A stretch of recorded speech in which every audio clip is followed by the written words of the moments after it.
There are over 300 unique mechanics in Magic the Gathering, or about 17 if you don't count Kicker. I'm kidding, of course. Most of Magic's mechanics are very different, and some are better than others, especially in Commander. Today, I want to take a look at a relatively new mechanic that was released in March of the Machines. Incubate.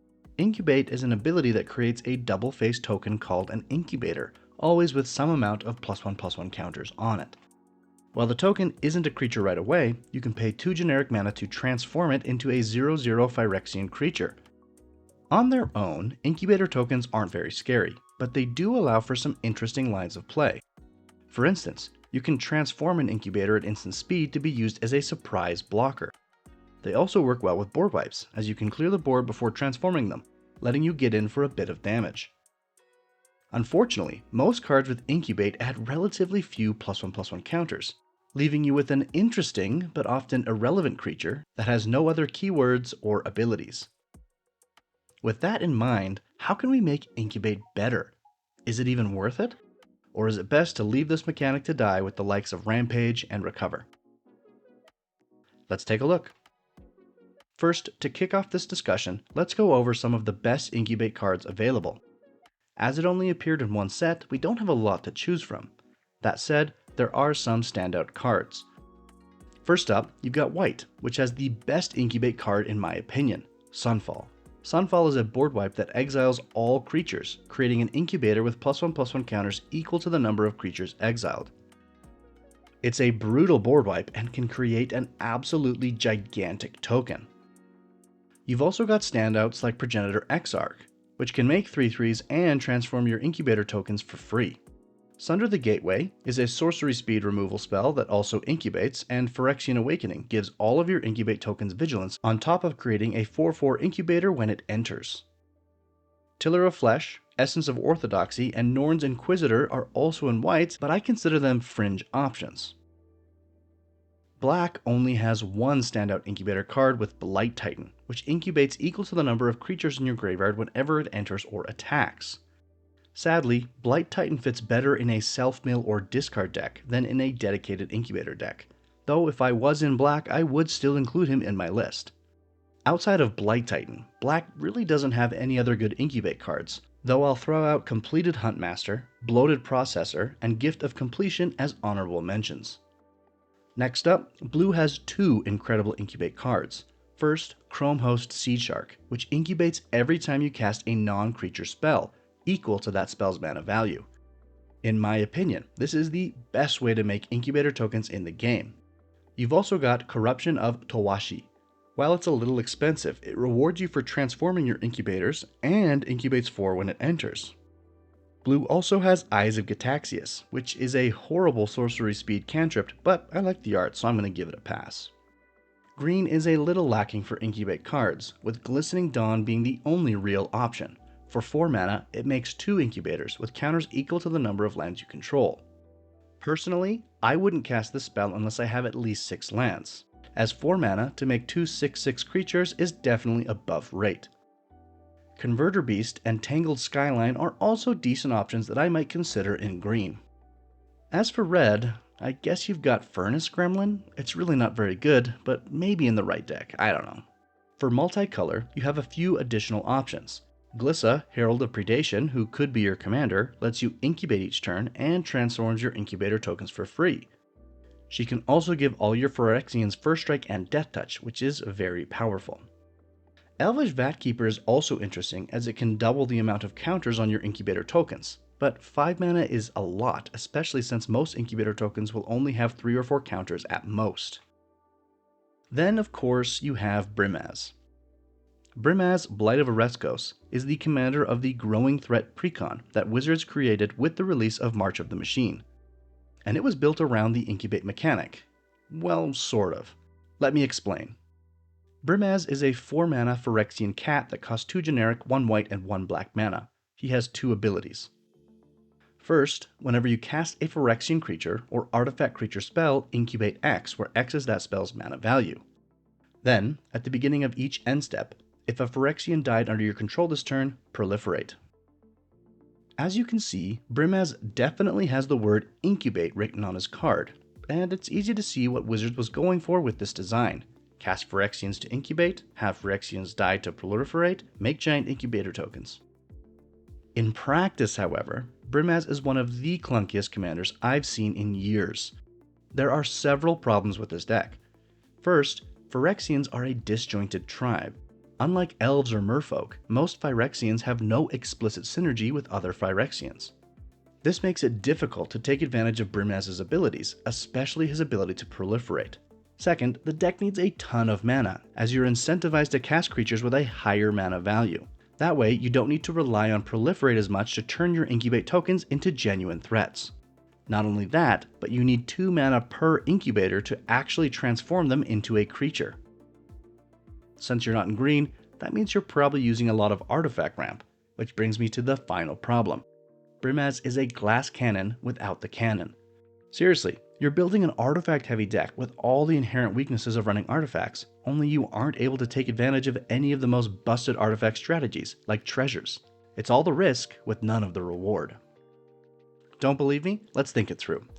If you are actually building around Brimaz, you need 4 things to happen before your commander can really do anything. 1. A way to consistently cast creatures that will make incubator tokens. 2. A way to consistently sacrifice your Phyrexian creatures. While your creatures may die naturally, you really need a sacrifice outlet so that you can proliferate multiple times a turn cycle. 3. A way to take advantage of your proliferate triggers. This could be your incubator tokens, but that requires mana to transform them and means you aren't sacrificing them to trigger your proliferation. 4. A way to protect your commander and other pieces, as your deck doesn't do a whole lot without everything on the table. And then, what do you get for actually doing all of this? A few proliferate triggers each turn cycle at best? Which, unless you're also running a suite of other proliferate payoffs, like charge counters for example, each trigger is just adding a counter to all of your incubator tokens? Yikes. Seriously though, I have played against several different Brimaz decks and watched a few gameplay videos online, and I've never seen a Brimaz deck do its thing.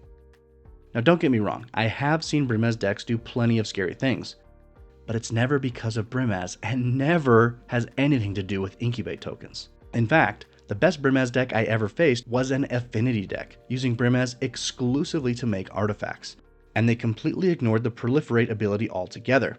They just wanted a high artifact count. And honestly, that was a lot more focused and impressive than all of the other Phyrexian tribal and aristocrat/proliferate strategies I've seen. And all of this is to say that I don't think Brimaz is the best choice for a dedicated incubate commander. But I'm not here to dunk on the nearly 9,000 players on EDH Rec who probably love their Brimaz list. What I am here to do is tell you that there is another way to make incubate both interesting and powerful. And it's not proliferate, but rather base power manipulation. There are actually a lot of cards in Magic the Gathering that can change a creature's base power and toughness. In fact, I recently did a deep dive on Behind the Mask that does this exact thing. And I'm a big proponent of cards like this. I absolutely think they're underrated in Commander, but part of the reason they don't see more play is because they only benefit small creatures. If you've got a 3/3 creature for instance, casting Behind the Mask to turn it into a 4/3 only increases its power by 1, and that's definitely not worth it. If you've got a 1/1 however, that's an increase of 3 power, similar to a giant growth. Even better, if you target a creature with a base power of 0, that's a 4 damage increase. And yes, any equipment, enchantment, or counter will stack with that base power increase. Again, let's look back at Brimaz. To give your incubate tokens 4 additional power, you'd have to trigger his proliferate ability 4 times, which is not easy. Or you can just cast Behind the Mask and boom, your 3/3 incubator is a 7/6. That's significantly more imposing. And you know what? That applies to any creature with a base power of 0. You don't have to stick to just incubate. Fractals are doing a similar thing. Living Weapon makes 0/0 germ tokens. Modular creatures are all base 0/0. Many Hydras too. Other wonky cards like Threefold Thunderhulk, Seki Season's Guide, or Hexavus, all base power and toughness 0/0, and all perfect additions to the incubate strategy I am describing. Doing a little research, I've found that there are several commanders who can manipulate base power and toughness from the command zone, and I think they each have their own pros and cons. In mono white, I really like Taranika, a Crowan Veteran. For 3 mana, she untaps a creature and makes it a base 4/4 when she attacks. though she's only a 3/3 herself, so you'll need some protection or evasion pieces to keep her alive. In Simic, Tanazir Quandrix can really enable a go-wide Incubate deck, as when he attacks, he makes all your creatures have base power and toughness equal to his total power and toughness. This is a minimum +4/+4 bump to Incubator tokens, but could get really nutty with some additional counters or equipment. Although, I'm not sure if losing out on white is worth the trade-off. Halsin, Emerald Archdruid, is an extremely interesting option as well. Not only can you pair him with any other color you want, but his ability can turn non-creature incubators into creatures for the turn, letting them revert back to non-creature tokens at end of turn to potentially dodge board wipes and removal. Inspiring Leader probably makes the most sense as a background for him, but I think Clan Crafter could also work. I do worry that Halsin could be a little more mana hungry compared to other options, however. Brakos, Apex of Forever, is another great option for this strategy in Sultite colors, as he can be mutated onto a transformed incubator to create a massive trampler that does deal commander damage. Finally, Storvald Frostgiant Jarl is perhaps the most explosive option I'll mention, as he increases a creature's base power and toughness to 7/7 when he enters or attacks. He's also in Bant colors, which I think are the most important colors for this strategy. Of course, running a 7 mana commander means you are unlikely to cast him more than once a game. Moving on, regardless of which commander you might choose, there are plenty of other cards also doing this effect. Gigantomancer, Harmonious Archon, Graz, Unstoppable Juggernaut, Porcelain Gallery, Sigarda's Summons, March of the World Ooze, Oko's Hospitality, and Oko the Trickster, Unruly Krasis, Curse of Conformity, Case of the Filched Falcon, Creeper Hulk, Omnibian, Katsumasa the Animator, Aven Mimeomancer, Mirror Entity, Minskin Boo Beloved Ranger, Zoetic Glyph, Skilled Animator, Ensoul Artifact, Behind the Mask, Relic's Roar, Scale Up, and more. The point is, there are plenty of options to explore if you're interested in this idea. But if you need a little bit more inspiration, I'm happy to show you my own deck list. I've actually built this deck 3 times now, trying out different commanders and cards to find what I enjoy playing the most. And currently, I'm running Storvald, Frostgiant Jarl as my commander. Alright, as you can see, I've got my Storvald Frostgiant Jarl deck pulled out for you. I put it into 6 different piles just to kind of showcase my thought process and highlight a few cards I think are particularly interesting. This pile here is my Incubate pile, but it also includes any other card that makes a 0/0 token that I can abuse with my commander or other cards in the deck. Like Living Weapon, for example. Batterskull, with my commander out, that's an 11/11 Vigilance Lifelink, pretty good.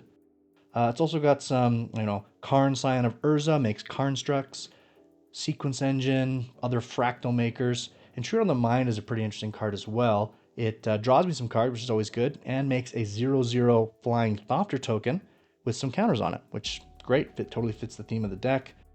Lifeblood Hydra is the only Hydra I put in the deck. You could easily add more Hydras, as a lot of them have base power 0. But I didn't want to go too hard into that, so I only added this one because it's an amazing option to draw cards, gain some life. 3-fold Thunderhulk, great include. Cold Eye Selkie, Champion of Lampbolt, also good fits with the power manipulation. This pile isn't directly related to Incubate, but it has just a lot of cards that support the theme indirectly. Ozolith and Kami of the Whispered Hope. Every time I Incubate, I get additional counters, which is nice. Paradoxical Outcome actually is a great card in the deck because it can return any non-land permanent to my hand, including those enchantments that when they enter make an Incubate token, or the Living Weapon equipments. Deathblade Elite's pretty cool with the Provoke ability. I'm able to use him as pseudo removal. And Realmcloak Giant's kind of fun just because my commander happened to be a giant, so I put it in. Is it the best board wipe? Probably not, but it's fun to include nonetheless. These 2 cards here I just want to highlight. Both Scroll Shift and Unyielding Gatekeeper are great in that they can blink either my Living Weapon equipments or my enchantments that make Incubator tokens. So I'm able to use those to kind of reset them and get those triggers again. Or I can use them as a protection piece, or Unyielding Gatekeeper can just be a regular old removal piece. So they're pretty flexible, and I quite have liked them in the games I've played. This pile here, just my generic ramp package. There's nothing too crazy about it. A few removal spells in there as well. This pile, this is the power and toughness manipulation pile. Of course, my commander is doing that, but I wanted a lot of redundancy in the deck because with the 7-mana commander, there's going to be a huge part of the game where he's not on the field. So March of the World Ooze is a slam dunk, Cigar to Summons. A lot of these cards are just great fits. Finally, just talk a little bit about my land base. My land base is nothing special, but there are a few interesting lands that I would recommend if you want to explore the strategy. Crawling Barrens, for example, turns itself into a 0/0 creature with counters on it, so that's exactly what the deck is doing. Restless Vinestock, another redundancy piece. And then I have all of the indestructible artifact lands. I think these are good includes in the deck. You saw I have a few artifact synergies, but also a couple cards that turn artifacts directly into creatures. And being able to turn a land into a creature is pretty valuable, especially if that land is indestructible. Urza Saga again makes me some Karnstructs, very valuable piece in the deck. And there you have it. That's my Storvald deck. Alright, I think I've talked enough about Incubate, but I want to hear what you think. Are you convinced that Incubate is a viable strategy in Commander? Is Brimaz actually the better choice? Let me know what you think in the comments below, and feel free to suggest other mechanics that I should build around in the future. And please, make sure to like this video and subscribe to help my channel grow.